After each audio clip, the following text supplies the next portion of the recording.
اے زنانه ولې د خپل خاوندان تباه کوي؟ دا خاوند خو به تا ډېر خفه کېږي. ستا د خاطره خو وطن پرېږدي، ستا د خاطره خو پردی د کفیلانو خبرې برداشت کوي، د عربو خبرې برداشت کوي، د خلکو سپورې ستغې برداشت کوي. ستا د خاطره خو هغه وطن پرېښودی دی. ته ولې په خاوند نه خفه کېږي؟ ته ولې د هغه پیسې ضایع کوې په بازارونو باندې ګرځې؟ ته به الله له څه جواب ورکړې؟ بیبي ستا نه تپوس کوم، ستا نه چې الله تپوس وکړي چې تا ته خاوند څه کوه، که تا ته پیسه څه کوه، ته به ورته څه وایې؟ پیسه ګټه زما مقابله ده مقابلې د ښځو سره، زما لباس چې یو نظر پرې ولګي د چا زه به بیا بله جوړه اغوندم. ته به الله له څه جواب ورکړې؟ د یو شي تپوس به دنه الله کوي.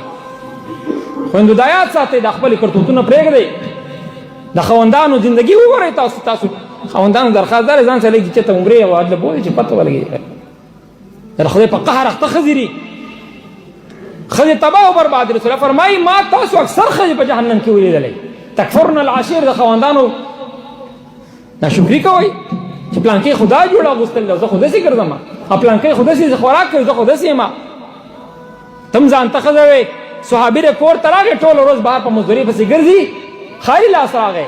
ښځې ورته ستړې مشي ووې، کټ ته کېناستو، خاوند خفه دی، ښځه ورته ګوري چهرې ته، و سړی نن ډېر خفه ښکاري، نن به خبرې اوږدې کړو بل ورځ به نه کوو، خیر دی خفه کېږي مه دي.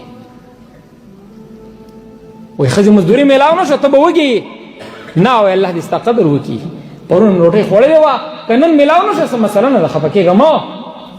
په دغه حال کې وده شو، سبا له سهار بیا خاوند د ګېټه پر رخصتی دروازې پورې پسې راله او رخصت یې کړه. وایي الله دې تقوا زندګي نصیب وکړه، خدای دې ګناهونه معاف کړه خاونده چې کوم ځای ته ورته ځې مخه دې ښه شه. رخصت یې کړو، په دې ورځ بیا لاړ مزدوري ګوري، ماښام واپس بیا راغی، خالي لاس راغی، کټ ته کېنوو او بیا ورته راواخیستې خاوند اوبه واله ستړی شوی به یې. وایي ته نن بیا خفه ښکارې، وایي بیبي نن بیا څه میلاو نه شو، نن خو به ته ډېره وږې شوې، خاوندان هم وږې شوې. ولې به نه وه وږې شوې؟ دغه هم یو بیبي وه، دغه هم یو صحابیه وه. وایي نه یم وږې شوې سړیا، پرون الله تعالی په دې راضي چې ونه خورو، نن په دې راضي دی چې موږ روټۍ ونه خورو، بس نه خورو که نه. الله په رضا کې زموږ رضا ده. دغه حالت کې بیا شپه تېرېږي، سهار بیا ځي درېیمه ورځ ده، ګېټه پورې خاوند رخصت کو، په مخه ورته ووې، خاوند چې لږ لاړو واپس یې تواز وکړو، سړی لږ بېرته راوغورځه. پریشانه شو چې خدای څه مطالبه به کېږي، زه خو مزدورۍ پسې ګرځم. او ورته ووایي سړیا 2 شپې او 2 ورځې مې روټۍ ونه خوړله او زما نفقه په تا باندې فرض ده او لازم ده، ما ستا ته خپل حق معاف کو، خو یاد ساته نن به درېیمه ورځ به ته را سوچ نه کوې چې زما ښځه به وږې وي، زه نن بیا هم ورګه تېرولی شم، خو زما د خاطره حرام را نه وړې. ګورې خالي لاس راشه خو چې حرام رپسې کور ته نه وړې. دغه هم ښځه وه او مونږ او تاسو هم خویندې میندې یو که نه، خپل بچي ورکو که نه ورکو. کم بچی چې ستا د جګر ټوکړه وه ته څنګه رخصت کې په توره شپې را پاسې چې بچی شابه فلایټ دی دی څه لپاره رخصت دی؟ د رسمونو رواجونو دپاره، د معاشرې د مقابلې دپاره چې زما کپړې ډېري، زما واده پټنګ ټکو.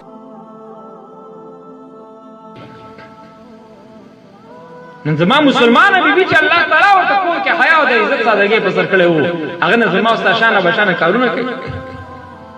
په کور کې خاوند کې سپېږموله راغلی او بهر چې کوم دی نو پردي خلک خوشحالوي، پردو خلکو سره نرمې نرمې خبرې کوي. خپل محترمو درخواست ورته کومه، دا د انګلیسۍ دا معاشره جوړه شوې ده، دا زموږ استاد دی هغه ورته توتن کې وایي، دا توتن کې د کور نه ختم د خدای خاطر وکوي. زه ستاسو مخې محنت کوم قسم په خدای، دې زموږ ستاسو معاشره تباه کړه، زما نوجوان نیم حیا ختمه کړې ده.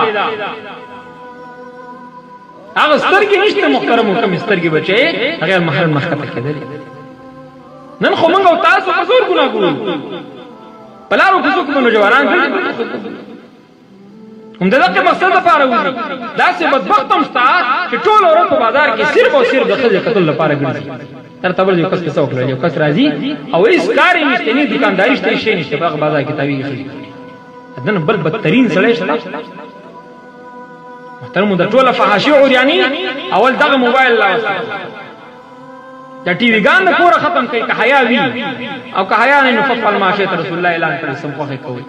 که تاسو وایئ چې زما لور به حیا شي، دا نیم نستوني او دا تنګې پنسې او دا پیشنونه محترمو دا ختم کوي خپل کور نه، او دا ټول لعنت دا پر عزیز ستا په کور کې، ته به حاجي صاحب وي، ته به تبلیغي صاحب وي، ستا ښځه به روانې د مړي کره هغې به لپسټک لګولي، سرخي پوډر به یې لګولي، پیشن به یې کړی. دا مصیبت ته کوم ځای نه راغی؟ دا دغه ټي وي ګوري که نه؟